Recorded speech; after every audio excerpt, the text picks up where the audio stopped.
She used to go to mass in the back of a border cabin, and used to do all this kind of stuff. And it was drums and bass and saxophone, and they were mad for Jesus. And why Jesus? Whoa! We had this.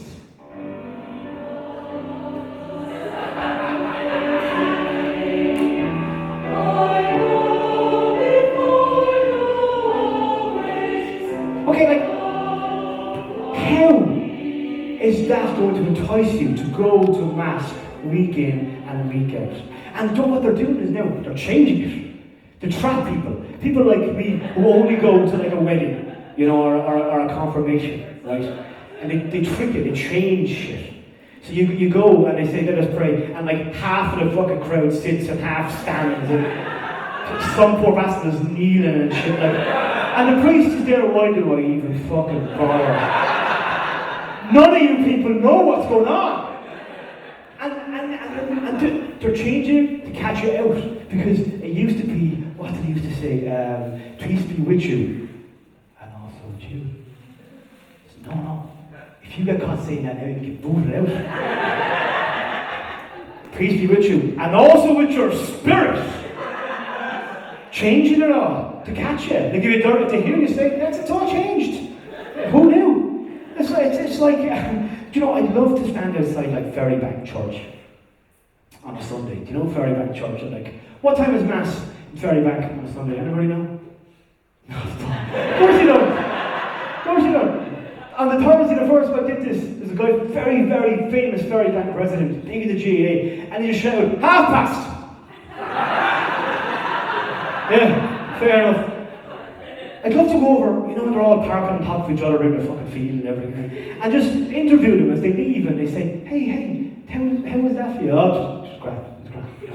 And the gospel, what the gospel? Oh, it was grand. And what about Matthew's letter to the Corinthians? Oh, it was good. It wasn't fucking Matthew, it was fucking Anthony! You weren't listening, what are you doing in there? And they won't know what to say to you. They'll just say, oh, it's just what we do. It's just what we always do. And you get these professional mass goers. You know these people who, they're superheroes at funerals. These people know their shit. Priests bring them in. When someone dies, Liz, seriously, Liz, when someone in your family dies, right, you're going to meet these professional mass goers, please. You are lukewarm as fuck. And the priest knows this.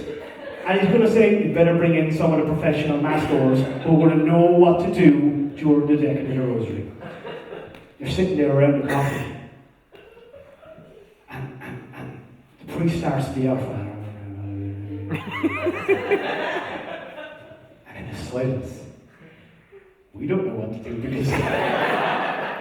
Step forward, mass goer! Our Father who art in heaven, she's going on with the beads. She knows her shit. And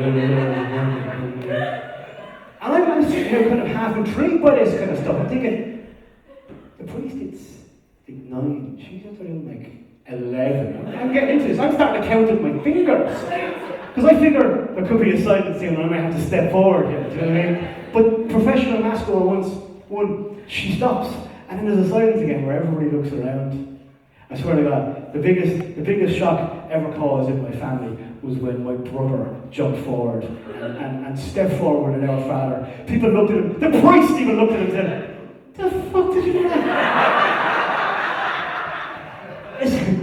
It's like, to me, Mass is the weak link of religion, because some of the stuff is really cool. Easter, the greatest story ever told. You know, like the Easter eggs, you know, because you know, the colour of the eggs and the colour of the cross and whatever, that connection must be there somewhere. Like Christmas.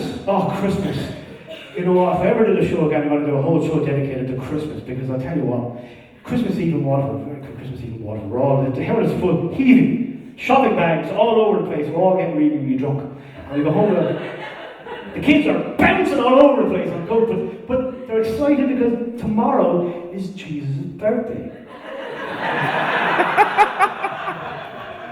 And the kids, they go home and they've got new pajamas and there's a new fucking slippers and a new mat in the house and everything was smell of ham in the air.